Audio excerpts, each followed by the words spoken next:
kasi hindi maramot. Alam mo yun, nakipagsayaw sa akin. So, yun ang aking experience working with Dimples. So, yun. Oo. Ngayon ka naiyak, oo. Love you. May bago na. Alam mo, ang hirap kasi mag-establish ng friendship na malalim sa stage na ito ng buhay namin na napaka-busy namin. It's easier when you're younger because you have so much time. But when you get older, you have so much on your plate. So for it to get deeper will take a lot of conscious work and will take a lot of, even if we are not in the same space hanging out, you know, you can count on me and I can count on you. I think ganun lang siya kasimple. So I think, I would like to think that we have become friends through this project na yung hindi lang, hi, hello, how are you? So, and I am grateful for that. Thank you so much. So happy birthday to you. Sa newfound friendship na nabuo. Thank you so much, Kuya Alan. Next, Tito Jun Lali. Yeah. Himself? Ayun pa. Anyways, yeah. Mayang? Yung brother. Pero Gusto mo- before I ask, bago ako magtanong, mag-react ka naman Dimples kasi kasi dapat may reaction. Yes! Opo. Thank you, Sir Jun, you asked. Kasi ako naman pa, nagka-rule kasi ako pag di ako tinatanong, parang hindi na lang ako nagsasalita. Dapat may reaction. I have to tell you, Kay, it really touched my heart because, tama po si Isa. Siyempre, alam mo naman, Sir Jun, yung mga kaibigan ko, sanay kasi ako sa mga kaibigan ng mga superstar. Diba? And Isa is a superstar. For me, before working with her, she's, yes, Mama, you are a superstar. You had forgotten you're Amihan, ha? Teka, yung pagka-superstar, a little bit of bold star daw, sabi niya. Sabi ko kanina, Isa, huwag kang gigilit. Ba-viral tayo dyan. Triangle of happiness. No, but ako kasi, having been able to experience friendships with Angel and Bea and now Isa, I feel very blessed that I get to work with such big stars and big energies like themselves and yet so grounded. Yun yung pinakamaganda sa lahat ng nangyaring ito. Na alam mong nagniningning siya, malaki yung pagdingning niya, pero hindi niya ipinaramdam sa'yo na malaki siya. Yun yung importante sa akin. Oo, kasi hindi sa ganung bagay. Pero totoo po yun na parang pinag-adya ng pagkakataon na kami ni Isa ay naniniwala po kasi ako sa perfect timing. Wala akong pinipilit na mga bagay. And thank God when sina Direk Lino, Direk Philip, and Direk Shugo had approached and said, this is finally happening, this is with Isa Calzado. And I was like, wow. Sino ba naman ako, di ba? Brain mo, mga katrabaho mo, si Isa, I feel so blessed. Dahil ang roots ko ever since naman po ay support eh. That was my roots. Up until, of course, dumating na lang yung mga kontrabida roles and then it became a different path. But even after those roles, I still go back to my support root.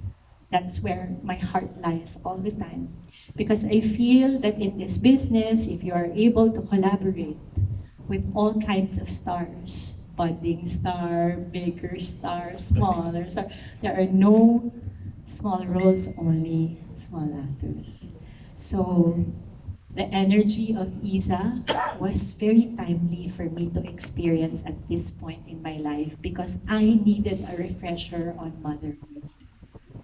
I needed to feel a new mom energy to come into my life and tell me, huy, kahit matagal ka ng nanay, there's much more to learn. And for me, that was the most humbling experience, to have her energy and see her so excited to see Dea, so excited to talk about her, talk to her over the phone, and this tells me, Dimples, kahit na 21 na si Cal, kahit na 9 na si Alonzo, now that you have Elio, this is a new path for you to take. Minsan po kasi pag matagal ka na ng isang bagay, katulad ng pagiging ina, may pagod na siyang dala. Meron ka ng frustration na dala. Pero normal yun eh, kasi dinadaanan natin yun. At sabi siguro ni Lord, ay, pagtabuhin ko kayo ni Iza kasi wala kang time magkipagkaibigan ngayon, di ba? So ilagay ko yung mga pwede mo maging kaibigan sa trabaho para masaya. Oo, so sabi ko, ay ang ganda, Lord, thank you para sa regalo ng isang Iza. Kasi every time she would say, I always ask tips from you. Ang hindi niya alam, I always watch her kahit na medyo tulog po ako kasi lagi po akong tulog sa set. Opo, lagi ko may iniisip, ganito ko nung tusikal. Ito ko dapat ngayon kay Ilyo. And much as Iza thinks I get to help her with Dea, what she doesn't know is she's actually helping me heal all of my frustrations that have already accumulated over time because Cal is now 21. I have been renewed as a mother because of her new energy. Yeah. Thank you, Mama. Happy birthday to you. It's, I love you. Akita mo. So alam mo na ha, hintayin mo yung relo papagawa ko kay Papa B. Sabi ko po kasi kanina, ang ganda na relo ko, Iza, no? Regalo ng asawa ko to. Oh really? Saan niya binili? Ginawa niya from scratch. Opo, mula sa dial, mula sa ano yung mga simpleng bagay na ginagawa ng asawa ko para sa akin. Sabi ko kay Iza, pag mag-alam, pagawan kita. May ka naman sa ganito yung tsura, no? Alam mo na. Sabi niya, pag mahal, wag na. Wag ka mag-alala, dito mahal.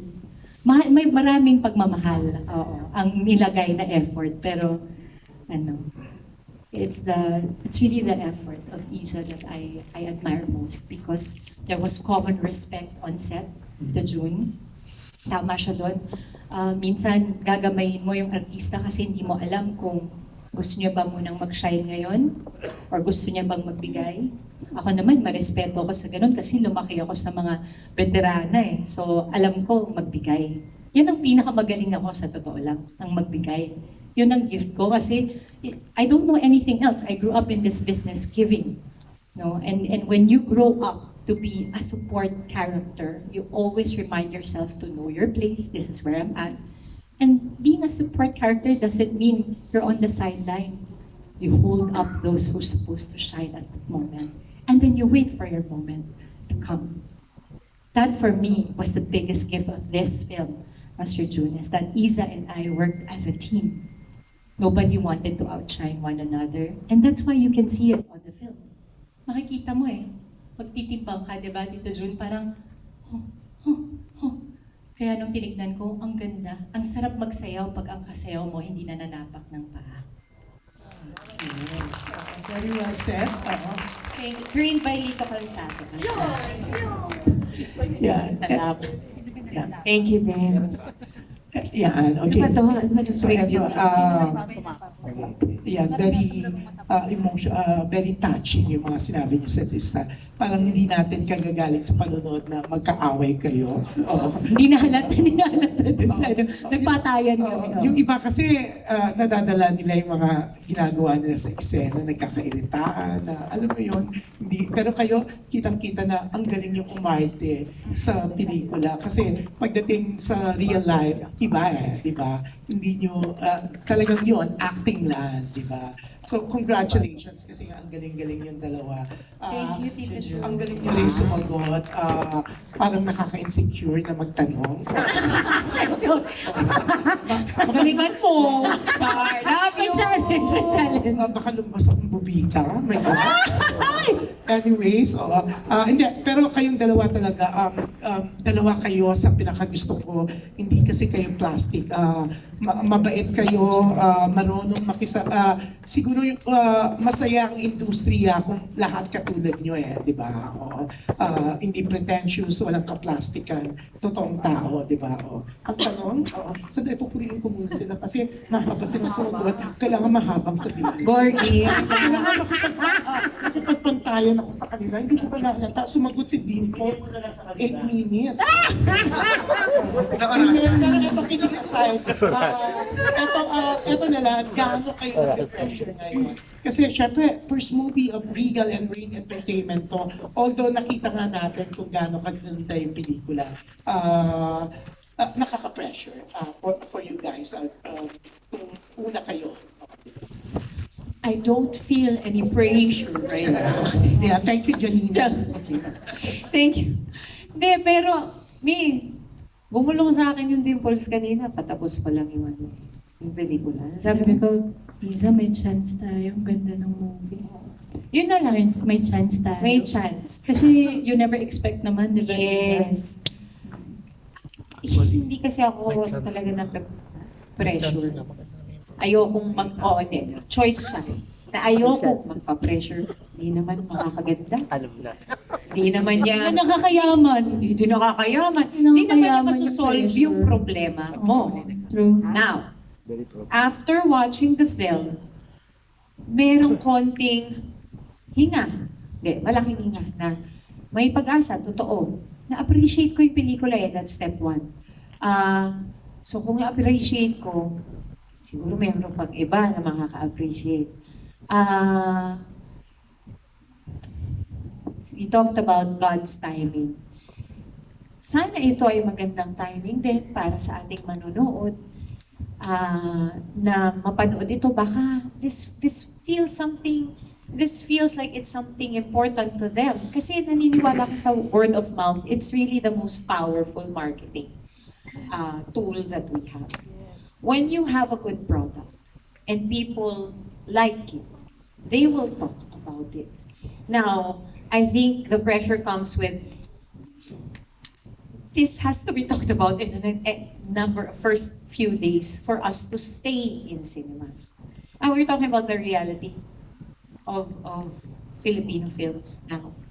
So there is urgency, not pressure perhaps, and the urgency is we need to tell people if you liked it and if you didn't, we will of course respect that. Pero kung nagustuhan niyo po, please tell everybody that you liked it because people respect your opinion. And they will believe you when they say that you liked the film, that you think it is worth their money. Because truthfully, it's expensive to go to cinemas. Why will I go to a cinema if I can wait for this in a streaming platform? I will tell you why.